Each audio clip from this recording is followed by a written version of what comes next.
broadcasting in the 2 p.m. hour from the studios of AM 950 KTNF, the progressive voice of Minnesota, and airing weeknights at 8 p.m. on WCPT 820, Chicago's Progressive Talk. Welcome to the Gailey Show. I am your host, John Parker. In studio with me, executive producer Jim Pounds. Hey, all. It is Friday. Thank God it's Friday, which means culture and entertainment. What is on the show today? In the second half of the hour, authors Joseph Lezza and Richard Mirabella will be here to share the books they are loving and that we should be reading this spring. But up first, Ode to Walt Whitman, the acclaimed silent puppet poem about queer poets Walt Whitman and Federico Garcia Lorca, opens at Open Eye Theater this month, May 29th, here in Minneapolis. Its creator, Bart Buch, is a puppet artist, poet, and arts educator who focuses on interpreting poetry from written text into puppet performances and looks for the poetic qualities of any story to highlight. Bart, welcome to the Gailey Show. Hi, John. Thanks for having me. Of course. I cannot wait to talk about this production. Hi, Jim. So, as I understand it, in Ode to Walt Whitman, our great gay American poet, Walt Whitman, meets the equally great gay Spanish poet, Federico Garcia Lorca, in a gay online chat room, and then they proceed to have a string of surreal adventures? Yes, sort of. Yes, that is one way you could look at it. What is the way that we should be looking at it when we come to the show?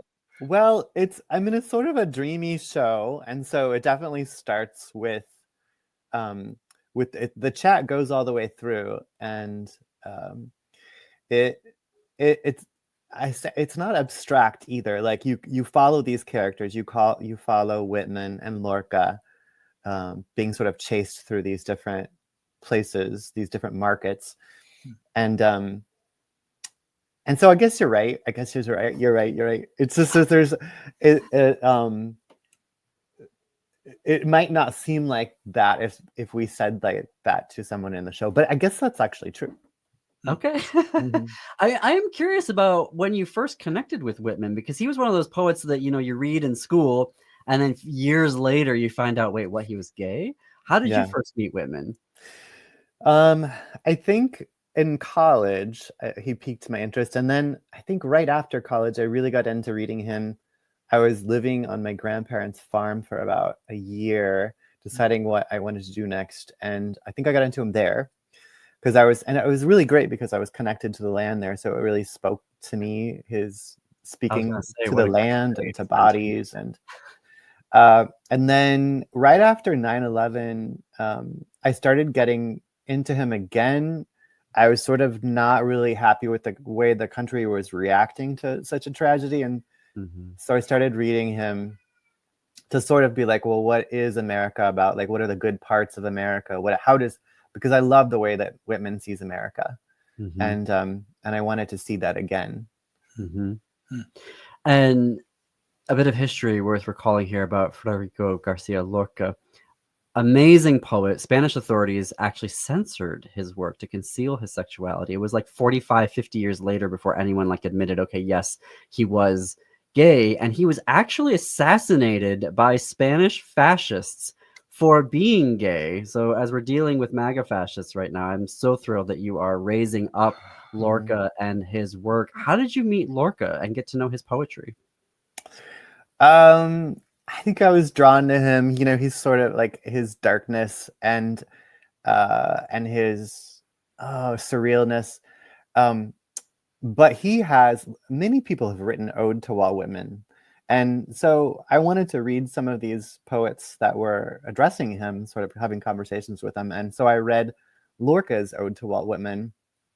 And I was like, whoa, this is a conversation. Like he's really engaged, and I want to be engaged in this conversation too. And he came to America in 1929, right when the stock market crashed. And so he saw and lived in New York City. And so he saw really the underbelly of capitalism and the experiment that was going on at the time. And he saw a lot of the wrongs of what was going on. And so he had some critiques for Whitman. He had some conversations with Whitman about what is this thing, what is this place, what is this entity, America? Mm-hmm. And that's how I got to him. And then I started reading a lot more of him, and I found out that he also wrote puppet plays, and Oh he wait, used to, what? yeah, he has puppet plays. I've done a couple, like, for children. He used to do puppet shows for his niece and nephew. Um, Oh no way! I yeah, didn't know that. yeah, he was in tune with puppets. So how then did you go about conceptualizing this conversation that you created between Whitman and Lorca? Yeah, What are they and talking about in your production? right, I'm trying to. I'll probably not get it exactly right because it was 20 years ago when I made it. And so I've done it like different iterations of it, basically the same, but I felt like this was an important time to have it come back. So I think I actually started with the text, which is usually where I start, and I started like picking out pieces that would make a conversation. And at that time, that was when I was looking for love, I was looking for a relationship, and not having great luck. And I went online and still not having great luck and had a lot of disappointments. And that whole experience really played into while I was researching them. And I was like, oh, what if they actually did meet online? What if they had one of these conversations? What would they think of this?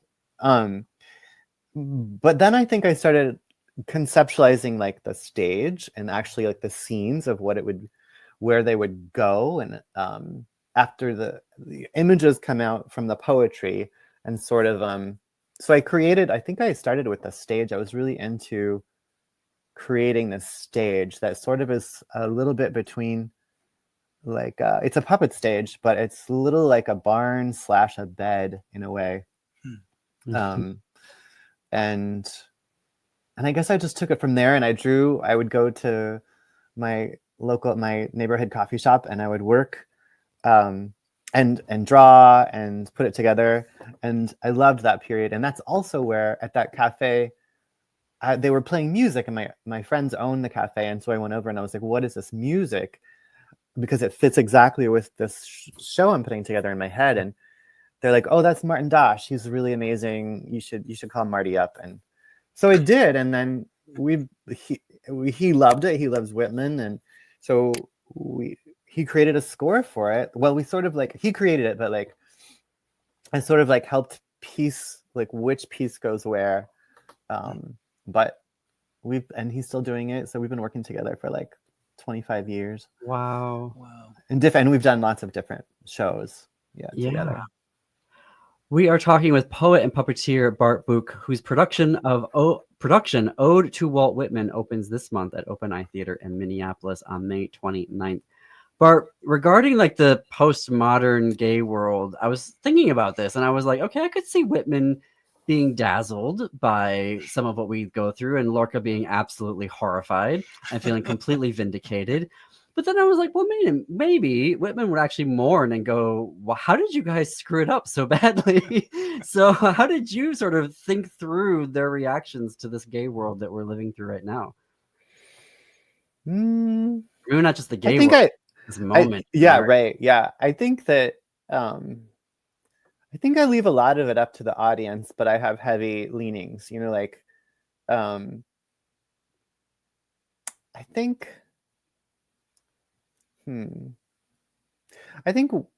I think Whitman would embrace it eventually, but he also would be like in the larger political moment, I have no idea what he would think. And he would be disappointed, if not devastated. Maybe, I don't know. But he also was like down for all kinds of things. I mean, he went through the Civil War, so he'd be like, oh, it's still here, and he was a nurse in the Civil War. And so I think that he wouldn't be super surprised, maybe a little bit at first. And then Lorca, yes, it would be definitely like, of course, like, but the audience, I guess,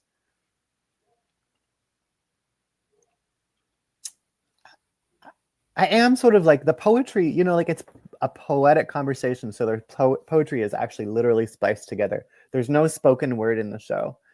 And so the audience sees these visual images, hears an immersive like musical language that goes along with it, and then reads these chat rooms by themselves for like, you know, a few minutes at a time. And so I feel like there's some clear, like there's messages from my point of view in it, but it's also poetry meant to sort of like massage whatever is in your head. Yeah, so I don't know if I'm going for a certain thing for the audience to think exactly, except to maybe just ask questions about how they feel in this world we live in this kind of capitalist society that just isn't working, and this democracy that's struggling. Are there two puppeteers? I mean, are you manning, for lack of a better, one character and somebody's doing the other, or how does that mechanically work? Yeah, good question. There's 4 puppeteers in it, and I'm one of them. And then there's the musician Martin, who is playing live with us. And I am also directing it, so it's a little hard. But puppet shows are a little like that sometimes, where you're in it, you made the physical things, and you direct. Anyway, you play a lot of roles in puppetry, but there are 4 puppeteers. I love that. And it also, I mean, you have, as I was looking at the show description, you've got a butterfly marionette, you've got masks, you've got grass bunraku. Do I have that right? Yeah, bunraku. They're I would say they're bunraku inspired, because they're not really of that tradition, but they're like inspired by those types of puppets. Yeah, they're like dolls. They're like dolls that you operate. Okay, I see. And then you've got like there's shadow and video projections as well. So it sounds so fascinating, and even just the still photos that I've seen, which I imagine are either from this one or from the original production. It's just visually so spectacular. So I'm really looking forward to it. We are going to take a short break here. We are going to have more with Bart. When we come back, you can connect with more progressive news and radio at am950radio.com and heartlandsignal.com in Chicago. When you're at AM950's website, be sure to scroll down and sign up for our newsletter for more information about the show. Stay tuned. You're listening to The Gailey Show.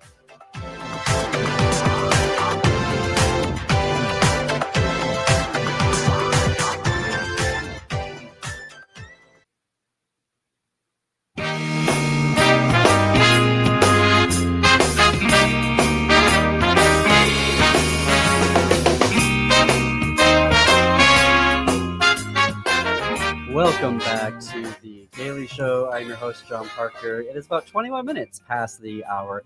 We are here today with Bart Buch, poet and puppeteer. Bart is currently the executive director and artist for Samila Center for Healing and the Arts, a small arts organization in Phillips neighborhood of Minneapolis that focuses on energizing youth and adults to use their creativity to build a healthier, safer, and more beautiful community. His production of Ode to Walt Whitman opens at Open Eye Theater this month, May 29th. Bart, I read that you got your start in puppetry 25 years ago, creating shows about the romance between a salmon and a starfish. I did. Yeah, my first puppet shows were in the backyard and for my friends and neighbors. And this was a story that it was a bedtime story that my friend had told me in New York City. I'd gone on a date that I was disappointed by and came home sort of crushed. And so my friend Jenny told me this. She made up this bedtime story about a salmon and starfish falling in love and adopting a baby salmon, and which I recently just redid in a totally different puppet form, because me and my partner just adopted. So it was sort of like a premonition, my first puppet show, I guess. Wow. Congratulations. Thank you. I imagine, particularly with Walt Whitman, with that hair and the beard, that must have been a very fun puppet to make. Can I ask a stupid question? What are puppets made of? That's not a stupid question at all. Puppets are made of almost anything, but many puppets that I make are made of paper mache and wood and fabric and paint. a lot of times I start with clay and I sculpt the mask out of clay, or I sometimes I sculpt out of newspaper and tape, and then I put a paper mache skin over it, several layers, and then I paint it. And then depending on if it needs a body, you bring in fabric or wood, and then costumes with more fabric. In this, so how tall, is that the right description? How tall are the puppets in this show? Like Whitman. The puppets are well, there are different forms of Whitman and Lorca. There are hand puppets that are on your hands, so the head. I could go get him. He's right over there. But do you want? I could go get Walt if you want. That's okay. But, okay. And some of them are like 2.5 feet. Wow. The puppets, and then the masks are oversized and they're pretty big. They're probably 2 foot high or something. Wow. I'm just imagining in that open eye space, which is so kind of beautiful, in my opinion, anyway, and intimate, and you feel close. I've sat in the back row and I feel pretty close to the stage. So I'm imagining something highly visual with the kind of lighting and, whatever sort of set design there is. It just sounds magical. I don't know whether people get into the emotional side of it, or is this sort of an intellectual story? It sounds like it's an emotional story. All my work is pretty like emotion based. So it's the music is it's definitely charged that way. And that space is going to be, I'm really interested to see, because it's a perfect puppet venue, and that puppetry audiences really need to like have tears, but like head on. Like you can't do puppets in the round very well, right? Because it needs to be like face on, right? So, and I love intimate spaces more than big spaces. Always, you can do more what you want in there usually, but it's gonna be tight. Like it's gonna be real tight. So you're gonna it's gonna be there, and the back seat. Yeah, there's. Hopefully there won't be a bad, there's probably going to be little sight lanes here into like some of the windows. Some of the stuff is small, but I hope people realize, I mean, Joel's such a visual, he's an amazing artist set designer. anyway, set designer. Joel Sass, executive director. So I mean, you go there, and I don't know whether you should expect it, but we should all appreciate how visual their work always is, and puppeteering is even more visual, it seems like to me, or certainly no less than anything live. So it just sounds magical. That's the only word I can come up with. So I'm looking forward to seeing it. Can you talk to us about conveying poetry through gesture and visual imagery? Because with a poet, or with a puppet rather, you get a single expression on their face, and then you have to use gesture as well. How does that go about conveying story and poetry? That's a good and hard question. Answered in 3 minutes. Thanks, please. John.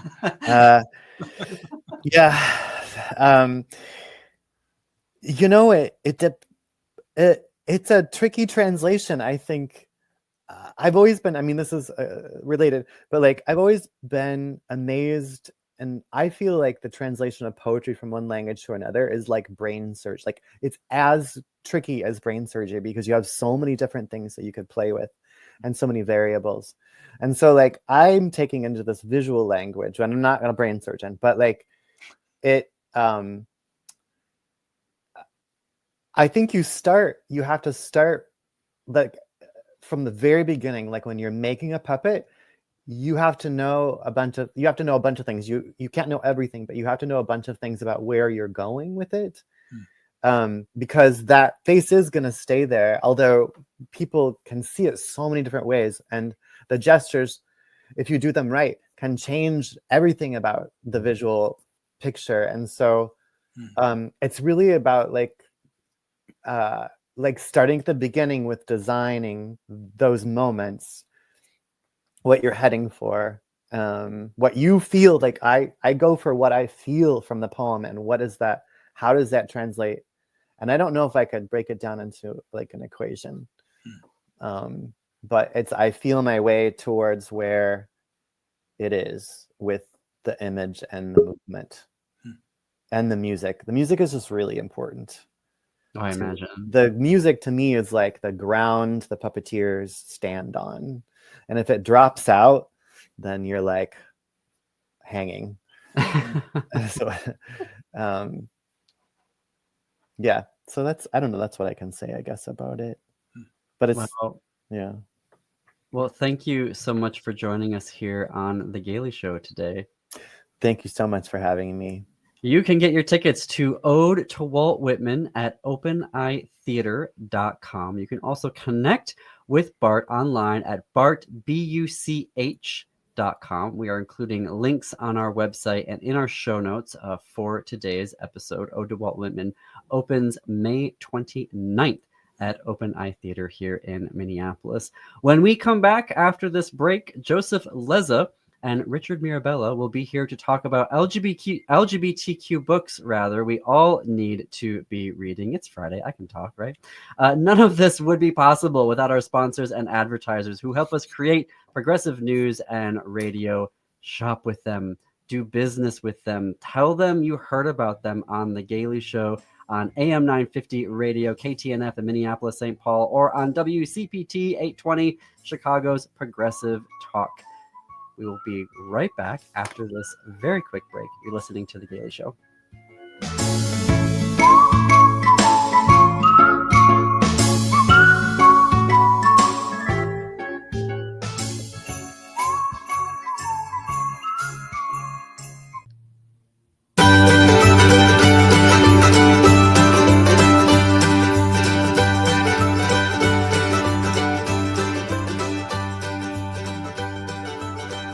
Coming to you from the studios of AM 950 KTNF, the progressive voice of Minnesota, and airing weeknights at 8 p.m. on WCPT 820, Chicago's Progressive Talk.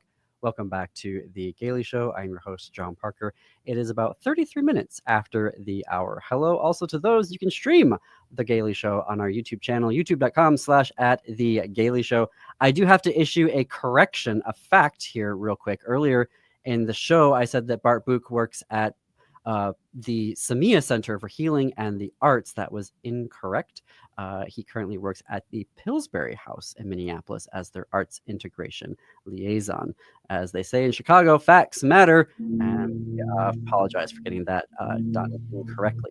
All right, so Richard Mirabella is a writer, civil servant, and author of the novel Brother and Sister Enter the Forest, a New York Times Editor's Choice and finalist for the Lambda Literary Award for Gay Fiction. Joseph Lezza, friend of the show, is a Pushcart-nominated writer whose debut memoir and essays, I'm Never Fine, Scenes and Spasms on Loss, was a finalist for the 2024 Eric Hoffer Book Award and the 2021 prize Americana in Prose. I've invited them here with a simple directive. Let's talk about books and be gay about it. So, Richard and Joseph, welcome to The Gailey Show. Thank you very much. All right. Maybe Richard, maybe we should kick it off with you. Okay. Yeah, I'll try not to go on and on. I love like a book show and tell, but I brought a couple of indie books that I want to talk about because they don't get a lot of attention. The first one is called Tone Bone, and it's by a writer named Kyle Winkler. And I think it's interesting because it's a work of cosmic horror and weird fiction, and it's kind of bizarro. And it's kind of rare to hear about that in the context of queer books. This one has everything. A menopausal lesbian biker who's an anarchist, dealing with an unnameable and unending horror.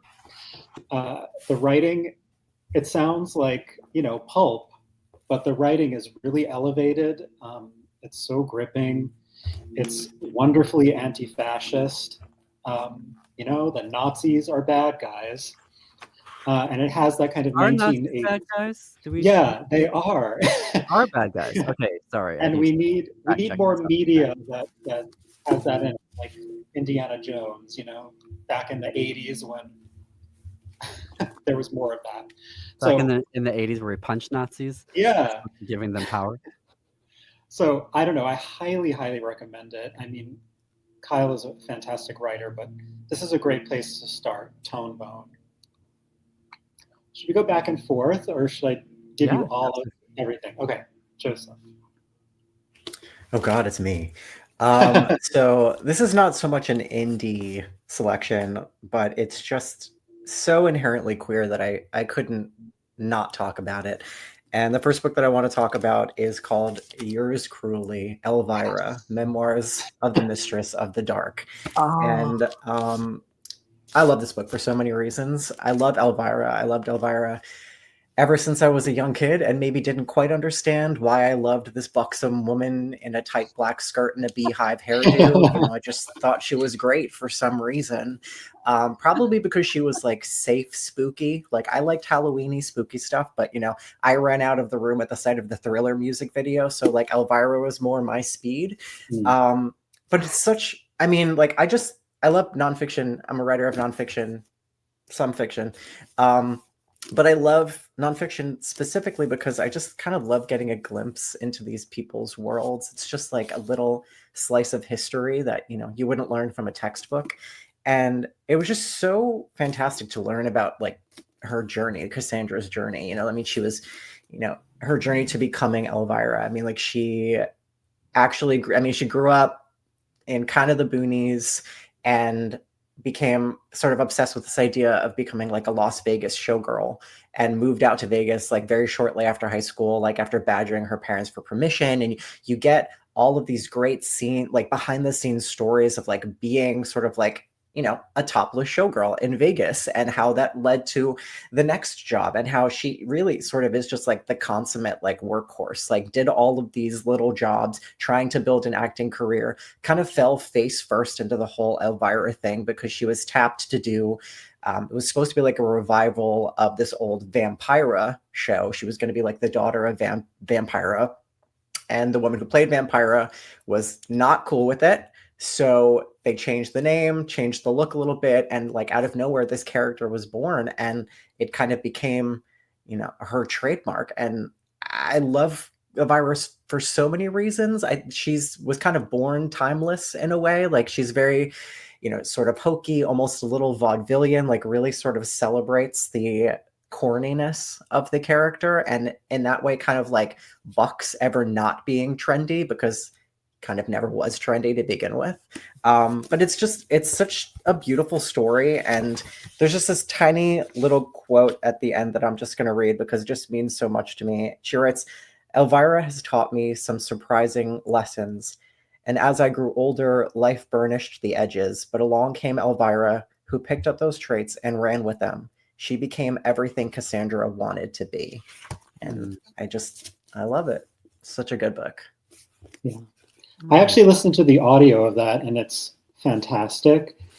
And she dishes a lot in the book too. She does. Yeah. It's really a great memoir. And she kind of uses it really as her coming out. She reveals in the book that she's been in a relationship with a woman for the past however many years. And I don't think, to my knowledge, that was publicly known, probably more privately than anything else. So, yeah. Yeah. I imagine that audiobook must be extra special. It's really great. She's wonderful. I also love the Elvira distinctiveness movie of her voice. Yeah, she does have a distinctive voice. Another book that I brought is called Daryl. It's by Jackie S. And it's another indie book put out by Clash Books. And it's just... I feel like it could only be published by an indie at this moment because of its frankness about sex and the complexity of its characters and their struggles with identity and morality. It's funny and filthy, and it's also like incredibly astute and detailed about a detailed sort of breakdown about this man who is suddenly surprised by the new ways he's begun to see himself. It's such a smart book about sex and identity and companionship. And it seems like something when you start it, like it's just going to be kind of quirky and just about sex, but then it becomes so emotionally impactful when this person begins to connect with this surprising person in his life, and kind of love enters the picture in a new way for him that you never would have expected. It's just, I don't know. I read it and I was just blown away by it. So highly, highly recommend it. Daryl by Jackie S. It's fantastic. I want to, like, when you say frankness about sex, what does that Well, mean? it's about a man and his wife, actually, and he enjoys watching other men with his wife. And then, so it sort of becomes a little bit about that and the conflicts that arise with other people kind of invading on their marriage. And then it begins to like involve their whole community in different ways. And then he makes a friend, I believe, who was part of the arrangement, and then begins to connect with this friend. And it makes him kind of question what he really, really wants from life and from relationships and love. It's a really smart book, and it's told in this wonderful voice, and it's just funny and wacky and great. And a fast read. It's very short and sharp. These days I like that. I don't know why. I don't know what's happened to my attention span, but I like the fast reads right now. Yeah, me too. Joseph, what's next on your list of things? So the next book on my list is a book called The Groom Will Keep His Name and Other Vows I've Made About Race, Resistance, and Romance by Matt Ortile. I, again, love this book. I also have had the pleasure of meeting Matt. He's a great follow on Instagram, an infuriating follow because he is an editor at Condé Nast Traveler. So if you want to hate your life, definitely follow him because every day he's like in Mauritius or, riding the Orient Express and doing something that I could never, ever dream to afford. But it's just such a wonderful story. I mean, like Matt is the son of immigrants from the Philippines, and it really is a really kind of just like a stark look at who we are versus who we want to be. And, it obviously tells that story about, growing up as the son of an immigrant in America and juxtaposing who he was against what media tells us is the ideal, Mark Wahlberg in a Calvin Klein ad, like all these things that we're supposed to want either to have in our life or to be. And it's a story about family. It's a story about figuring out who you are through the people that you came from. It's about figuring out who you are against, some crazy ideal that you've cooked up in your head and who you are in actual reality. It's also a great story that offers a pretty fantastic look at like early days BuzzFeed, because Matt was a writer there, and you kind of get like an inside look at how sort of ad hoc it was and all of the assignments that they were doing just kind of like on a whim because there was really no process or plan to it all. It's also just terribly funny and self-referential. I think, as a writer, Matt has a pretty deft way of kind of plotting that artistic journey. I think anybody who's written anything could tell you that revisiting some of our earlier works is a pretty cringy experience, stuff we would very much like to disappear into the ether. And there is one little just clip from a chapter called Shared Histories where Matt rediscovers an early novel he was writing in college. And I'm just going to read this tiny little bit. He writes, "Later, novel Matt confronts novel Adam at another party. I fought for you," he says, "for something I thought we had. Every dance, every party, every time we were together. Reader, we were only a month into our freshman year." It's just amazing. Like, it's just a great, great book. And please pick it up. For folks listening, we are going to include links to all of these books so that you can get them for your very own in our show notes and on our website. Richard, I've got like 90 seconds left. Maybe we can start the next book and then we'll take a break and finish it when we come back. Sure. I mean, I'll be quick. Housemates, Emma Copley Eisenberg, my favorite book of last year. It's so funny and warm and just incredible. I love it so much. It's about art and people falling in love. It's great. I can say a little bit more about it afterwards, but I highly recommend it. You won't be disappointed. There's a large cast of characters, but you fall in love with everybody in this book. It's one of my favorites. Well, fun fact, Housemates was one of the Gailey Show Awards winners for a book adjudicated by Patrick Nathan last December as one of a top book of 2024. So now we have like a second emotion about Housemates, which is good to hear. And we didn't plan for that to happen, Emma, for you to get extra love on the show. It just happened to work out that way, which is the best way that recommendations should happen. We have one last break to get here on the Gailey Show, but we're going to have more with Richard and Joseph when we come back. Please head to am950radio.com where you can sign up for our newsletter for more information about our shows, as well as more about what's happening on the LGBTQ shows here on AM950. Just go to am950radio.com. More after the break. You're listening to The Gailey Show.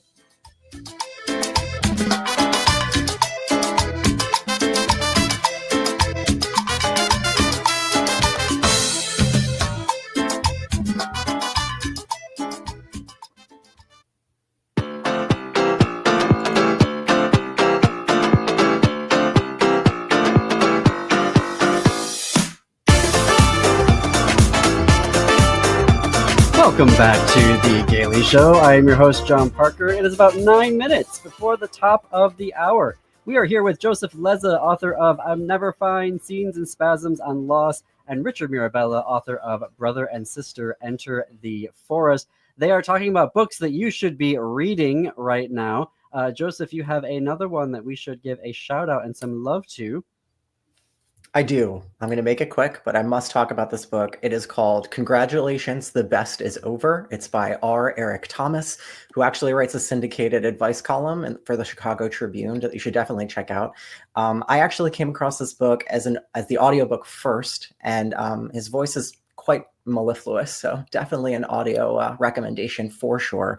But it's, among many things, it's a book about coming home. You know, he grew up in Baltimore, moved away, got married, and that brought him back to Baltimore. And it really kind of tells the story about how, you know, can we be who we are in a place that kind of knew who we were? It tackles race, it tackles, you know, queer love, it tackles, you know, love in general and friendship. And there's one little quote that I just want to read because I think it just speaks a great deal about where we're living today. He writes, I don't romanticize the city. I have experienced the harsh edge of city living enough times to know that no place is perfect. A city is a promise to society that is broken more times than it's upheld, but it's a promise I believe in with all my heart. And I don't know why, but I just feel that's just incredibly appropriate right now about loving and hating a place at the same time. So. That just feels of the moment. Sure does. This country right now. So thank you both for those. And I know like you also wanted to have a conversation about expectations of queer lit. I feel like I just want to turn off my microphone now and sit back and listen to this. So take it away, Joseph and Richard. Sure. I mean, it's funny. We talked a little bit about this, but not necessarily like what exactly we were going to say, but I feel like it's just a part of our friendship to talk about these things. And I started thinking a little bit about what sort of the magnifying glass that's on queer creators, not just literature, but that's what we're here to talk about. So I think there's a lot of criticism, a lot of talk about what queer books or media in general should be about, what feels old, you know, what is fantastical or seems unreal. it's interesting how much of an eye is on what we do. And this is something that I thought a lot about when my book was about to come out, because my book is about someone dealing with trauma, and it's not necessarily trauma brought on by his, the mistreatment he received as a young gay person. That's part of it. Homophobia is kind of a catalyst for what happens to him. But I worried so much that I would receive a lot of criticism for writing this kind of story about a queer person. I think queer stories are kind of new in the history of of literature. So saying that something has been done, or, oh, we've heard this before, I don't necessarily agree with that. I think our stories are important and deserve eyes on them, even if, maybe something you've seen before, there's a new spin to it, or I think these are things that still need to be explored. And I'm speaking, in the fictional realm mostly for myself, but what do you think about that, Joseph, my dear? So Richard and I have discussed this a lot. I think in nonfiction, it's a very, it's the same and different. For me, my book is largely a look at, my journey as a caregiver to a sick parent and losing that parent and what grief looks like as a queer child. But I guess you could say there's only like one piece in there that is overtly queer, that deals with, matters of sex and sexual orientation. And I remember reading one Goodreads review, which you should never do, that basically just said, I just don't know why this book is considered a queer book. There's only one chapter in there about it. And I just remember like sharing that with Richard and kind of laughing, because I was just like, well, the book is inherently queer because I wrote it and I am queer. Like, I mean, what is the identifier? Like I could point out so many things about the book that I think are queer. My tendency to use humor as a weapon, maybe, I think is certainly a queer trait. And obviously, even if it's not overt, the relationship that I have with my parents and the people in my life, like, it doesn't have to be pink washed, in my opinion, to like be queer literature. In my opinion, queer literature is literature that is written by a queer author, even if it doesn't, inherently deal with queer characters on the page. So I think it's an open discussion. I think it's up to anyone's interpretation, but I do think it's kind of funny that to some readers, unless it absolutely slaps you in the face, it perhaps doesn't qualify. I think a lot of the time what they mean is there wasn't any queer sex in this. And that's not necessarily, doesn't have to be a part of every story. I think the essay you're talking about colors the rest of what came before it. So that, and that's an interesting thing to do. That's what makes it a queer book, because of that essay. Can I Yes, John. I have to manage time, and okay. this is I need to have you both back very, very soon, because this needs to continue. You're talking about things that come up offline for us here on the show, and so I'm gonna have you back whether you want to or not. You can connect with Joseph at josephLezza.com, and that is his handle on Blue Sky. Richard's website is richardmirabellawriter.com. On Blue Sky, he is prmirabella.bsky.social. Blue Sky, you got to change your handles. This is ridiculous. Yeah. Links in the show notes and on our website to all of the books that they've talked to today. Thank you for listening and or watching. You can keep the gay going on all weekend long. Tomorrow at 5 p.m. on the Downright Upright Show with Philip Anthony. His guests will include singer-songwriter Keith Johnson, Matthew Raithburn, and Ann Sutoki Chemstreet, who is the executive director of Rainbow Collective for Change. Sunday at 11 a.m., it's Sunday Brunch with your gay best friends, Alan and Scott, on WCPT. Right now, it's the Matt McNeil Show. See you next Monday, everyone.